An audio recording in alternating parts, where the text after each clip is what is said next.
নমস্কার। আপনারা দেখছেন চ্যানেল এবিসি। আমি বিজয় আর প্রত্যেক দিনকার মতো আপনাদের সামনে উপস্থিত হয়ে গেছি। আপনার জীবনে চন্দ্রের অশুভ প্রভাব থেকে বাঁচতে এমন কোন 10টি সূত্র আপনারা অবশ্যই আপনার জীবনে লাগু করবেন, অর্থাৎ এমন 10টি ডিফেন্সিভ সূত্র আমি আপনাদের জানাবো, যার মাধ্যম দিয়ে চন্দ্রের অশুভ প্রভাব থেকে আপনারা অবশ্যই বাঁচতে পারবেন। কি এই সূত্র, সে বিষয়ে তো আলোচনা করবই, কিন্তু প্রথমে জানবো চন্দ্র গ্রহের সম্পর্কে। দেখুন, চন্দ্র আমাদের মনের নিয়ন্ত্রক, মনের কারক। আমরা মন থেকে যা কিছুই বলি, যা কিছুই দেখি না কেন, তার সমস্ত কিছুই চন্দ্রের আন্ডারে থাকে। আর দেখুন, চন্দ্র মাকেও নির্দেশ করে থাকে। আপনার মা, প্রত্যেকের জননী যিনি আছেন, তাকে কিন্তু চন্দ্রই নির্দেশ করে, অর্থাৎ চন্দ্র মাতৃসুলভ গ্রহ। তাই চন্দ্রের মধ্যে উচ্ছ্বাস থাকে, চন্দ্রের মধ্যে জলের যে কন্ট্রিবিউশন সেটাও কিন্তু দেখা যায়, অর্থাৎ জলীয় তত্ত্বের মধ্যে চন্দ্রের প্রভাব সব থেকে বেশি থাকে। কারণ আমরা জলের মধ্যে সর্বদা কি লক্ষ্য করি, জল কিন্তু সবসময় উচ্ছ্বাসিত। কারণ আমরা যে জোয়ার ভাটা দেখি, সেখানে এই চন্দ্র সূর্যের যে ঘূর্ণনের ফলে কি হয়, জোয়ার ভাটার যে প্রভাব সেটা কিন্তু সব থেকে বেশি লক্ষণীয় হয় এবং চন্দ্রের কারণেই হয়।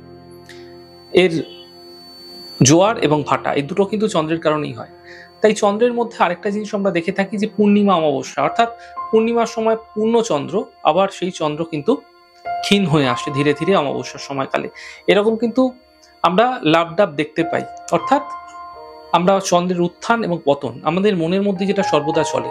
কখনো কখনো আমাদের মন খুব ভালো, খুব উচ্ছ্বাসিত, কখনো মন দুঃখার্ত, কখনো বেদনার্থ, কখনো আমরা খুব আনন্দিত।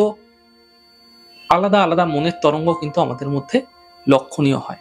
কখনো কেউ রেগে যাচ্ছে হঠাৎ করে, এই মনের যে খুব দ্রুত তরঙ্গ পরিবর্তন করা, এটা কিন্তু চন্দ্রের মাধ্যমে দেখা যায়। তাই চন্দ্র মাকেও নির্দেশ করে, চন্দ্র মনকেও নির্দেশ করে, চন্দ্র জলীয় যে কোনো পদার্থকে কিন্তু নির্দেশ করে থাকে।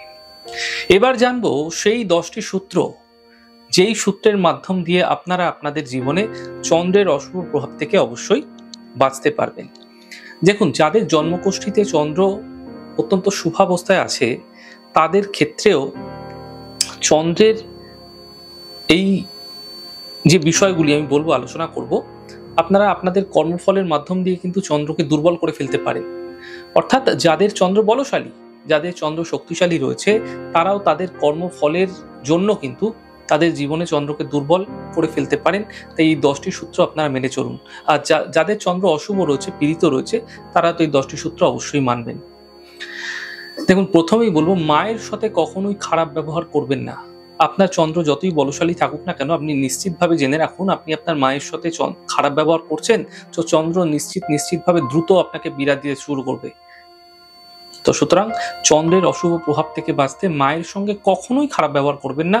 যিনি আপনাকে জন্ম দিয়েছে, যিনি আপনার জীবনের সমস্ত কিছু মূল দ্রষ্টা যিনি, তো সুতরাং তাকে কিন্তু কখনোই আপনারা ফেলে দেবেন না, তার সাথে কখনোই খারাপ ব্যবহার করবেন না। দ্বিতীয় নম্বর, দেখুন, জল অপচয় করবেন না। আপনারা অনেকেই কিন্তু হয় কি, যে চলো বাথরুমে কল রয়েছে, কলটা চালিয়ে গামলাটা ভরে নিই, বা কলটা চালিয়ে চলে যাচ্ছেন, এরকম কখনো ভুলেও করবেন না। এক এক ফোঁটা জল মানুষের জীবনের ক্ষেত্রে কিন্তু অত্যন্ত গুরুত্বপূর্ণ হতে পারে।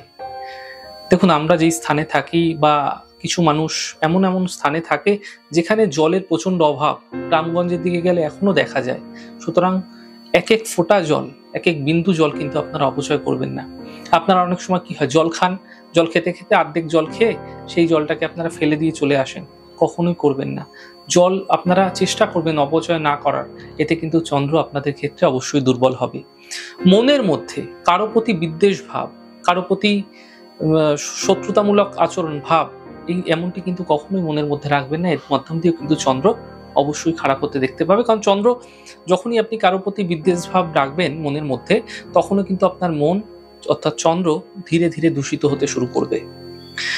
আপনার বাস্তুতে যেখানে আপনি বসবাস করেন, সেই বাস্তুর উত্তর পশ্চিম কোণায় যেন নীল রং, লাল রং এবং সবুজ রং কোনোভাবেই না থাকে, সেদিকে খেয়াল রাখবেন। নচেত আপনার ক্ষেত্রে কিন্তু চন্দ্রের দুষ্প্রভাব আপনার বাস্তু ক্ষেত্রেও বৃদ্ধি পাবে। কাউকে মানসিকভাবে কখনোই কষ্ট বা দুঃখ দেবেন না, তিনি যেই হন না কেন। তিনি আপনার মা হন, বাবা হন, যেই হন না কেন মানসিকভাবে কাউকে কখনো দুঃখ দেবেন না, যার মাধ্যম দিয়ে কিন্তু জীবনে আপনার চন্দ্রের অশুভ প্রভাব পড়তে অবশ্যই দেখতে পাবেন। কারো বিষয় না জেনে কোনো খারাপ মন্তব্য করবেন না। অনেক সময় এমনটি হয়ে থাকে, হয়তো কেউ 10 জন 5 জন আলোচনা করছে, সেই আলোচনার চক্করে পড়ে আপনি কারো নামে দুটো কমেন্টস করে বসলেন। কারো সম্বন্ধে কখনোই না জেনে, সম্পূর্ণ না জেনে কোনো খারাপ মন্তব্য করবেন না। খারাপ মন্তব্যের মাধ্যম দিয়ে চন্দ্র আপনাকে কিন্তু অবশ্যই অশুভ ফল প্রদান করবে। যারা গর্ভবতী নারী রয়েছেন, মহিলা যারা গর্ভবতী রয়েছেন, প্রেগনেন্ট রয়েছেন, এরকম মহিলার সাথে শত শত্রুতা থাকলেও কখনোই কিন্তু গর্ভবতী নারীদের প্রতি খারাপ ব্যবহার, খারাপ আচরণ করবেন না। যতই সিচুয়েশন খারাপ হোক না কেন, চেষ্টা করবেন কখনোই কিন্তু এদের সাথে খারাপ ব্যবহার করবেন না। কারণ গর্ভবতী নারীদের প্রতি যদি আপনারা খারাপ আচরণ করছেন, তাহলে চন্দ্র কিন্তু নিশ্চিতভাবে আপনার অবশ্যই অশুভ প্রভাব আপনার জীবনে দিয়ে থাকবে। কোন লিকুইড নেশাদ্রব্য, আপনারা কিন্তু অ্যালকোহল লিকুইডের মধ্যে পড়ে যায়, তো সেগুলি কিন্তু আপনারা গ্রহণ করবেন না। এর মাধ্যম দিয়ে চন্দ্র আপনার ক্ষেত্রে দুর্বল হবে অবশ্যই। দেখুন, পরিবারের মানুষের সঙ্গে যতই সম্পর্ক খারাপ থাকুক না কেন, দুধের শিশু অনেক সময় হয় কি, ধরুন আপনার জ্ঞাতি রয়েছে, আপনার পাশের ঘরে থাকছে, সে আপনার সাথে একটা শত্রুতামূলক আচরণে চলে গেছে বা সম্পর্ক তার সাথে খারাপ হয়ে গেছে। আপনার দাদা হতে পারে, আপনার ভাই হতে পারে, তার গৃহে একটি সন্তান হয়েছে, সে দুধের শিশু, তার সঙ্গে কখনো আপনি খারাপ ব্যবহার করবেন না। তাদের কারণে সেই বাচ্চাটির সঙ্গে কখনো খারাপ ব্যবহার করবেন না। এর মাধ্যম দিয়ে কি হবে জানেন তো, সেই দুধের শিশুর সঙ্গে যদি আপনারা সদ্ভাব না রাখছেন, খারাপ ব্যবহার করছেন, এতে কিন্তু চন্দ্র অবশ্যই দুর্বল হবে, অবশ্যই অশুভ হয়ে পড়বে। যাদের জন্মকুষ্ঠী সাপেক্ষে চন্দ্র পীড়িত আছে, তারা কখনোই চন্দ্র সম্বন্ধীয় কোনো বস্তু গিফট করলে তাকে অবশ্যই কিছু না কিছু দান, কিছু না কিছু অর্থ তাকে বিনিময়ে দিয়ে দিন, কিছু না কিছু অবশ্যই দিন। নচেত আপনার ক্ষেত্রে কিন্তু চন্দ্র আরো বেশি দুর্বল হয়ে যাবে, আরো বেশি অশুভ হয়ে পড়বে। তাহলে আজ আমি আলোচনা করলাম আপনাদের সাথে 10টি এমন সূত্র, যার মাধ্যম দিয়ে আপনার চন্দ্রের অশুভ প্রভাব থেকে আপনারা বাঁচতে পারেন।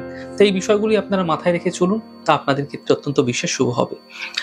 দেখুন, আমাদের এই ছোট ছোট আলোচনাগুলি আপনাদের কিরকম লাগছে অবশ্যই যদি লিখে জানাবেন। আমাদের আলোচনা যদি আপনাদের ভালো লেগে থাকে, সেক্ষেত্রে লাইক, কমেন্ট, শেয়ার এবং সাবস্ক্রাইব করতে ভুলবেন না। অনেক অনেক ভালো, সুন্দর এবং সুস্থ থাকুন। আগামী পর্বে দেখা হবে। নমস্কার।